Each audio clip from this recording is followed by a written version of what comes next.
Hello, everyone. It's Andy Monday again, and thank you for watching the Awesome10X live market update. It's the Philippines, so let's begin. All right, so the Philippine markets today are down 116 points or 6,810. You're now seeing it down 1.68%. Let's take a look at the index for now. Your market value is 8 billion pesos. On the downside, with 116 decliners, 96 advancers. So all shares, PSEI, financials, industrials, holdings, properties are all going down, except for your mining shares, which is Nickel Asia and FNI. So we'll try to acknowledge and see also the foreign net selling. It's 1.36 billion pesos. You could see that Philippine markets continue to have a lot of losers. Let's read the index prices. Your Metro Bank is trading at 51 because of the special dividends of about 4 pesos. Meralco is 285 pesos. Bloomberry is 775. San Miguel Corporation is 126.2. SM Prime is trading at 35.75. Blue Shatan Group's 14. AGI is 10.4. Your FGen is trading at 30. Security Bank is 129. Emperador is 10. DMC is 527. Globe is trading at 20.36. Robinson's Land is 19. Jollibee is 179. Robinson's Retail is 56. MPI is 415, BPI is 85.5, Pure Gold is 36.8, Aboitiz Power is 25, Mega World is 3.8, GT Caps 557, AEV is 43, ICT is 118, URC is 133, Telephones 1305, BDO is 106, Ayala Land 3835, GG Summit 63, Ayala Corp 760, and SM is 1034. It's very clear from the Philippine market situation that actually the Philippine market is massively being sold down, and even your Pure Golds and Robinson's Retail continue to still fall despite the fact that they're already oversold. So we are still seeing that the market is on the downside bias. Let's take a look at your statistics. Let's take a look at the top traded names. Your FI is up 9% from 290 back to 316. Your Dito is 1794 to 1812. Your ASIN is 780, down a bit, 7.6. BSC is 121. Your APL is 27 cents. Your Vol is 3.2. Your Nickel Asia is 630. Actually, I think from the market itself here, only your Nickel Asia and FNI is actually doing quite well from a charting perspective. The rest are actually trading in a range. So it's likely that the rest are actually range trading, and your non-index names continue to get a bulk of your greens. So you are seeing that the market is still in the Philippines away from index and still trading at a lot of your non-index moves. Now, for the Cebu Pacific shareholders, the reason why it's down 5% is because today's X date, meaning if you're buying Cebu Pacific at 47 peso 30 cents today, there is no ability for you to buy Cebu Pacific shares at 38 pesos. Nonetheless, everyone else who has Cebu Pacific shares prior to today are all entitled to buy their their Cebu Pacific shares at 1.82. So let me just read to you the Cebu Pacific share offering. SEB share offering. So 4 days ago, Cebu Pacific already hit their SRO price. The SRO is a stock rights offering at 38 peso per share. This is the 12.5 billion pesos that Cebu Pacific needs to raise in order to pay the JG Summit Group for advancing those hundreds of millions of dollars that they have to pay for their Airbus jets.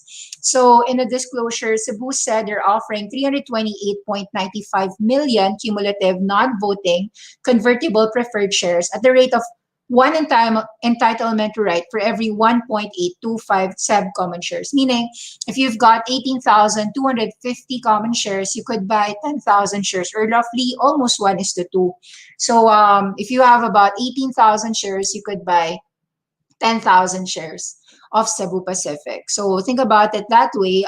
People who got into SEB at 38 pesos before can still avail again of SEB at 38 pesos. They can buy it. So naturally, the people who have it thinks that, all right, since I have 10,000 Cebu Pacific shares at 38, let's say, and I am entitled to pay another 9,000 shares. Sorry, if I have 10,000, let's say I just have 18,000 SEB, 18,250 SEB. What this merely tells me is that I can buy 10,000 Cebu Pacific shares also at 38.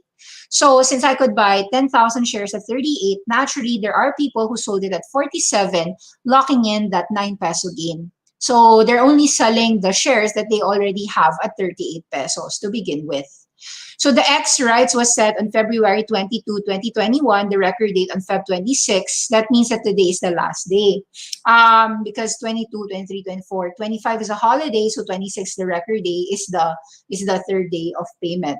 SRO will run from March 3 to March 9, 2021, with a listing date on March 29, 2021. This is intended to use to strengthen the balance sheet, providing liquidity to address their financial liabilities. Take note that they are repaying an advance to JG Summit of about 4.8 billion pesos. 3.9 billion pesos is for the aircraft leasing payments due in 2021. Another 3.328 billion pesos allocated for principal debt repayments due in 2021. So I think that it's useful to see that these costs are just temporary. You've got, of course, a different scenario next 3 to 5 years. So for these reasons, it is still advisable by Awesome10X to actually still continue to own your Cebu Pacific shares. And if you do have some SEB, perhaps take an opportunity that this fundraising program is just because of a one-time event. And it's not because the company is really teetering to the bankrupt mode, etc. So it's just really about the short term, and we believe personally that long term wise, Cebu Pacific is a company that can recover. Meaning we would recover over the 2020 pandemic. Sorry. All right, so let's take a look at other things. You have, FA is an extension mode. 3.2 is still a resistance area. Your vol is it's trading. Vulcan went from $4 all the way to $2, 1 to 4, and then fell down. So this one is here from 1 to 4, fell down to about 3. We still see it more of a trading range for now. I don't know if it goes to 240 or goes to 380. So I see nothing in the immediate short term. What is very strong today that should be worth mentioning is Nickel Asia and FNI. So Nickel Asia, this is a breakout from about the previous high of about 598, now trading at 632 with volume. So you are seeing that the market continues to trade on an uptrend for Nickel Asia, which had perhaps a breather for the last 3 months. So we're now seeing that the bulls are truly stronger, and the next resistance will be about 7 to 8 for Nickel Asia. Your FNI is also the same dynamic. You're seeing that this break, it hasn't broken above this 320, although it is perhaps expected to rise, with the next resistance now trading at 369. So, or 429. So those things, 369 to 429, whether it's these resistances or the higher moves, is perhaps expected by most majority of the market who believe in the electric vehicle boom. So nickel is really more of a component in most of your electric vehicles because of the battery storage. So yeah, so I think like everyone who has it are aware, who's been watching Awesome10X, since we've recommended Nickel Asia since 1.8, and also for FNI, I think since 1.3, 1.4, something like that.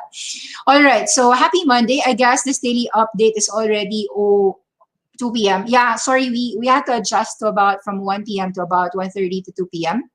What are your thoughts on ASEN? We like ASEN. Think about the secular trend of renewable energy. However, I think like ASEN right now has already tripled since we were covering it. ASEN, we were covering it since about 2. It's now trading at about 7, 8 pesos. I think that it's not likely for it to go further another double, but perhaps it's in a trading range. For now, I think like what the market is simply waiting for ASEN is perhaps execution, because it already tripled, quadrupled from that 2 peso area. Robinson's Retail and URC had a big dive. Any adverse news on them? Kaya I don't think there's really an adverse news on Robinson's Retail and URC. Robinson's Retail acknowledged that they had to close down all the Top Shop stores. That's the specialty stores that Robinson's Retail owns. This is just really a function of retail apocalypse for Robinson's Retail. As for URC, I don't see any big dive. Like 130 pesos is not a big dive. It's normal for people to actually acknowledge that household spending in the Philippines and worldwide is a big, still it's gonna recover, but it's not like a fast recovery. Take note that URC is not really just a domestic conglomerate. It is of course an ASEAN behemoth. URC is catering to the entire Southeast Asia, Oceania, Middle East, MENA, so New Zealand, you've got Australia. So I think like URC is actually one of the best companies to actually buy if you get a drop like about like a drop near 120 is an interesting entry opportunity. Nikki, nag-halt na yung Davin because of a potential backdoor business of the wine business of Lucio ko. Yeah, so right now the keeper holdings they said is Davin, and the market is really more of speculating, no?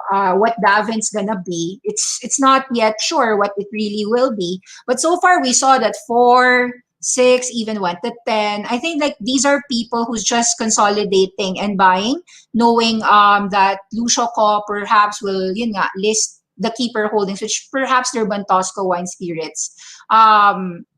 We'll try to read whether there's updates, but most of this is still in speculation mode. So let's try to see the Vinci Capital. Go to the company disclosures, notice on annual stockholders meeting, and then material information. So it says here that the Da Vinci has proven that approved this authorized capital stock from 300 million to about 2 billion pesos. Montosco Meritus Premier Wine. It's going to be folded into 100% into this Davin. Approval is subject to the share swap, authorization with BIR, and it's going to be a competition perhaps of Emperador. So I think that we should see people happy with the news with this. I'm not sure if people are happy, but I would assume that people are happy to know what exactly happened to Davin, and that's really more of a closure that at least we now know what Davin is. As for Costco, we don't know the share swap price, but we'll see whether. But I think like the market would generally find the share swap price convincingly fair value. So it could actually be positive for all entities, including Costco and Davin. So of course, Davin right now would be the house of Premier Wine Spirits, which previously was owned by Costco.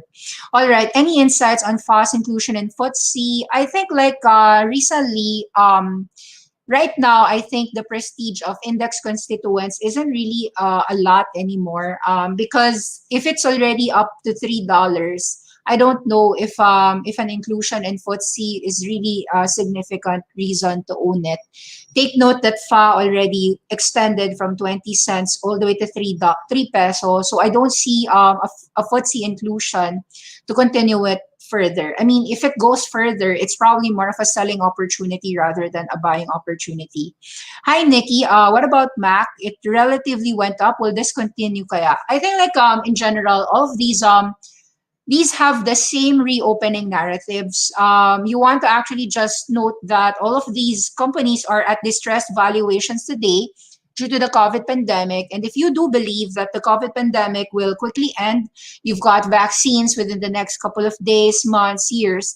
And that means that actually these values today in the airline sector, aviation sector, could perhaps be one of the best opportunities to put some of your money into in the Philippine market. Okay, so that's it. I'm more of a bullish cap on these reopening themes, whether it be aviation, whether it be restaurant themes. Oh yeah, so I'm more of the bull side here. Even on the casinos, I think like casinos tourism will generally grow next year. It doesn't have to be this year. So it's all in tandem to the reopening. All right. Thank you very much, guys. Please don't forget to like, subscribe, and share. Hope you are learning something from Awesome10X and have a great day. Thank you very much. Bye-bye.